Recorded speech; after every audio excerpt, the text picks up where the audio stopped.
ଆପଣଙ୍କ ପିଲା ଯଦି ବିକାଶ ଜନିତ ସମସ୍ୟାରେ ପୀଡ଼ିତ ଅଛି ତାହେଲେ ଇଏ କିଛି ଭୁଲ ଆପଣ ଜମା ବି ତା ସହିତ କରନ୍ତୁ ନାହିଁ।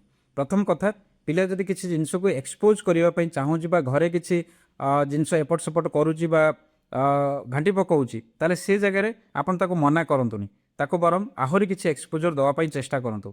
ଦ୍ୱିତୀୟ କଥା ହେଉଛି, ସେ ଯେତେବେଳେ ଆପଣଙ୍କ ଆଖପାଖରେ ଖେଳ ରହୁଛି ବା କିଛି ଜିନିଷରେ ଲାଗି ରହିଛି, ବ୍ୟସ୍ତ ରହିଛି, ତାକୁ ଭାବି ଦେଇ ଆପଣ ଟିଭି ମୋବାଇଲ ଅନ୍ କରି ଆପଣମାନେ ବିଜି ହେଇଯାନ୍ତୁନି। ତା ସହିତ ସେ ସମୟଟାକୁ ଇନଭେଷ୍ଟ କରିବାକୁ ଚେଷ୍ଟା କରନ୍ତୁ। ତୃତୀୟ ଜିନିଷ, ତାକୁ ଖରାପ ଭାଷାରେ କେବେ ଗାଳି କରନ୍ତୁ ନାହିଁ ବା ହାତ ଉଠାନ୍ତୁ ନାହିଁ। ଚତୁର୍ଥ ଜିନିଷ, ଆପଣ ତାକୁ ସୋସିଆଲ ଏକ୍ସପୋଜର କରିବା ପାଇଁ ବା ଦେବା ପାଇଁ ହେଜିଟେଟ୍ କରନ୍ତୁନି। ମୋ ପିଲା ଡିଲେ ଅଛି କି ମୋ ପିଲା କିଛି ବୁଝୁନାହିଁ, ମୁଁ ବାହାରକୁ କେମିତି ନେଇକି ଯିବି, ପବ୍ଲିକ୍ ଇଭେଣ୍ଟରେ ଏମିତି କରୁଛି ସେମିତି କରୁଛି, ଏମିତି ସବୁ ଭାବନା ରଖି ପିଲାକୁ ସୋସିଆଲ ଏକ୍ସପୋଜରରୁ ବଞ୍ଚିତ କରନ୍ତୁ ନାହିଁ। ଆପଣମାନେ ଯେତେ ଏକ୍ସପୋଜର ଦେବେ ସେ ସେତେ ଜିନିଷ ଶିଖିଯିବ, କାରଣ ତାକୁ ଯାହା ଶିଖେଇବେ ସେ ଶିଖିଯିବ। ଚତୁର୍ଥ ଜିନିଷ ଇଏ କଥା। ପଞ୍ଚମ ଜିନିଷ ହେଉଛି, ଆପଣ ତାକୁ ଟାଇମ୍ ଦିଅନ୍ତୁ।